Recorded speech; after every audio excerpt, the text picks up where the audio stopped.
dance in primary schools can be a challenge for even the most flexible of teachers. Featuring an expert dance specialist and a teacher keen to improve her skills, this programme offers you some sound advice on the basics of dance at Key Stage 2. Amanda Garton from Great Wishford Primary near Salisbury teaches Year 3 and 4 and is the school's PE coordinator. She's more than comfortable with gym and games, but dance is a different story. During teacher training at Teacher Training College, I literally had an hour and a half practical experience learning how to dance and how to teach dance. That was it. It was an hour and a half. It's nearly nothing, really.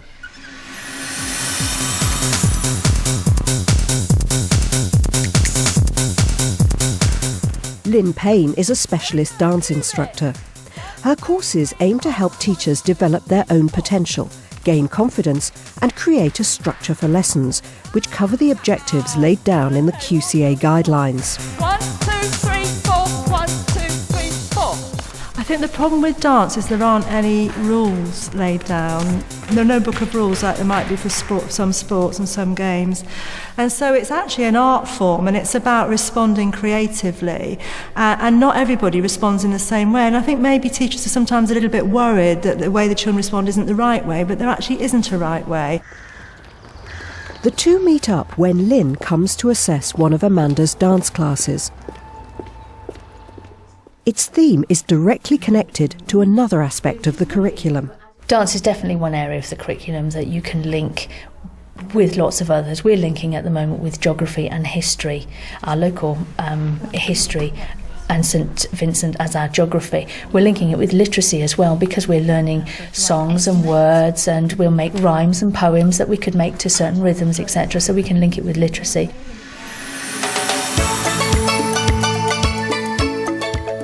Amanda is devising a lively carnival-themed dance.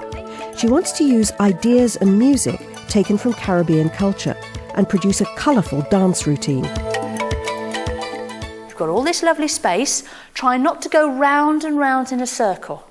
Okay? Finding those pathways in and out. Remember, moving, raising your pulse, really stretch out. High, low, big, small, all those shapes. Okay? Let's go for it then.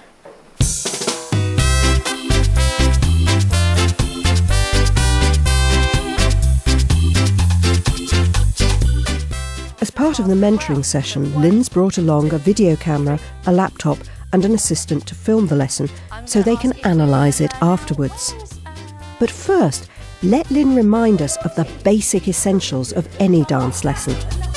Each lesson should begin with a short, intensive warm-up, something at a minimum of 3 minutes, to engage the children, get them physically ready and mentally ready for their dance. High, low, big, small, all those shapes. And then an introductory session where they're perhaps exploring material, you set the idea, perhaps do a bit of brainstorming, try some of the moves out, get them to try them out and develop them in some way. So each time you change, I want a different step out of you. Think of the way you're doing it, using your shoulders, using your hands. And the main part of the lesson will be where you're building some sequences, perhaps as a class, perhaps as a pair or in groups, towards a dance that you're perhaps going to work on over the next few weeks.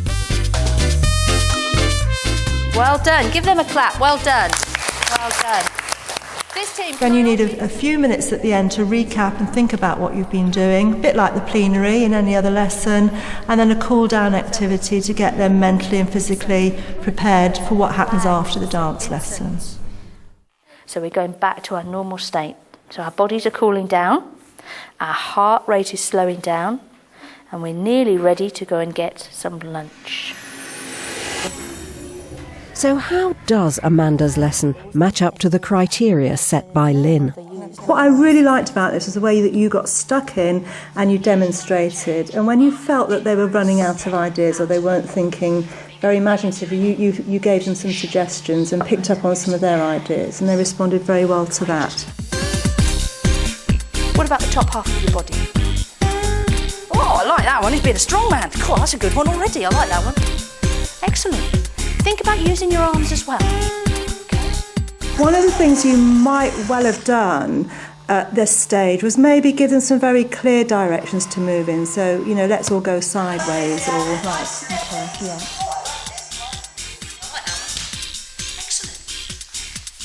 Feel the music. You've just done it without the music. Try and feel the music this time. It's nice and poppy.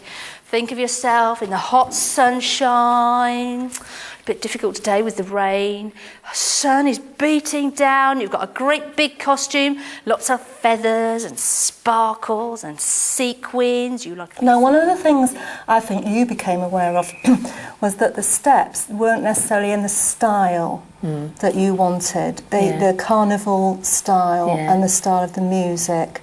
So take me through some of the things you kind of thought, asked them to do to try and get into that style. I asked them to slow it down, so just feel that rhythm, slow it down, which is why I reminded them again about the costumes and the amount of time it would take. Had you talked about that in the classroom first? They've looked at the books and things on the display. Right. We haven't had a huge session on the costumes, etc. I wanted them to get into the feel of the dancing first, and then later on, when we've got more time at the end, towards the end of the topic, to design some carnival costumes, which would be good.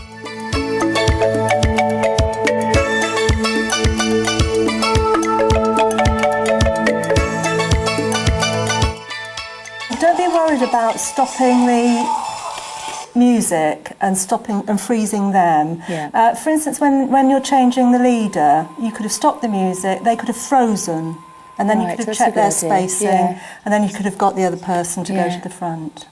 I'm going to say change. I'd like the person at the front to go to the back. Go to the back, Lucy.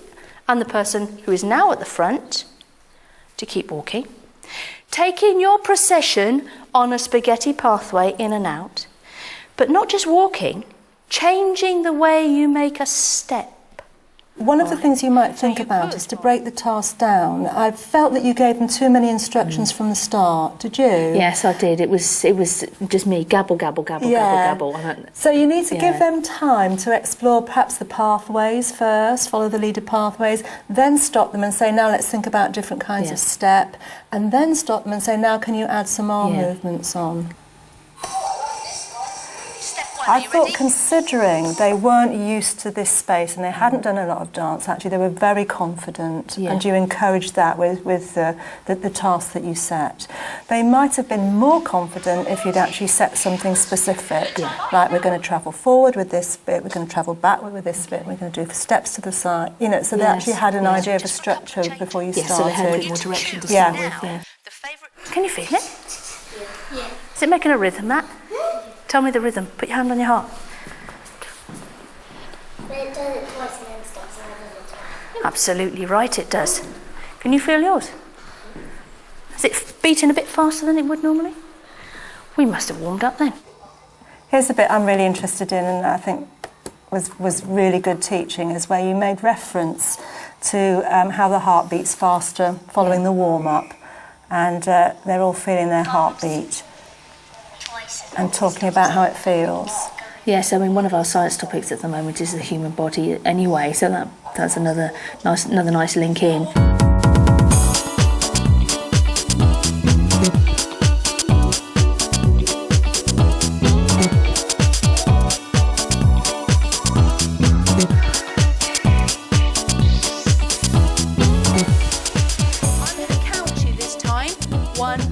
I did feel that they were getting very tired. They were pooped at the end because they were racing and racing. I was desperate for you to stop them and say, OK, you've got 2 steps, you've all selected your steps, because you did all that really well. Yeah. All the compositional skills were there, exploring, selecting, developing and refining. Yeah. But they were still whizzing around the room, and I wanted you to stop them and say, now let's add something you can do on the spot, so that they had a resting kind of brief at that point. Yeah. So that's one possibility. Yeah.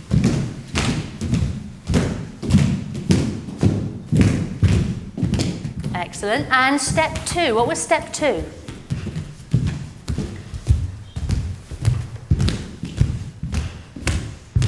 Now, can anybody be critical friend? Can anybody give them any advice? What would you do? That they could do more stretching to it. Okay, so rather than just doing flat feet, they could really stretch to it. Okay. This was one of the best parts of the lesson, I felt, when you gave them a chance to show their work and you invited them to be critical friends and to suggest improvements. You modelled that to begin with. You were the person evaluating. Right. And in fact, I thought, I hope she's going to let them have a chance. And you did. You got them to do some peer evaluation.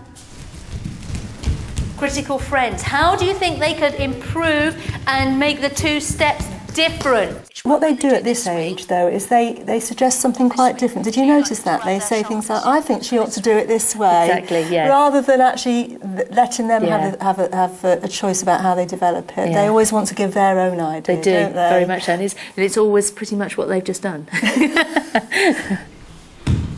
Okay, so rather than both doing like that, they could stretch out. And you think they could change their arms completely. You wanted them to put their arms on their shoulders and you want them to really stretch out with their arms. Okay. This was the opportunity for you to maybe start to structure it in space. And as you've got the class behind you, you've got 2 steps we all know, you could have said, let's take 4 steps forward and let's take 4 steps backwards and let's do this bit in a circle. Do you know what I mean? So you could have actually made the class routine for them so they didn't have to stay in their lines again and fight their way through other lines because that was what they was were happening crashing into each together. other. Right, just while you're standing, just cool down a second. Hand on your heart. A bit warm, Maurice. Give me a thumbs up if you thought you've enjoyed it today. A thumbs down if you thought, ooh. A wriggly thumb if you thought, it's not bad, I'm getting there.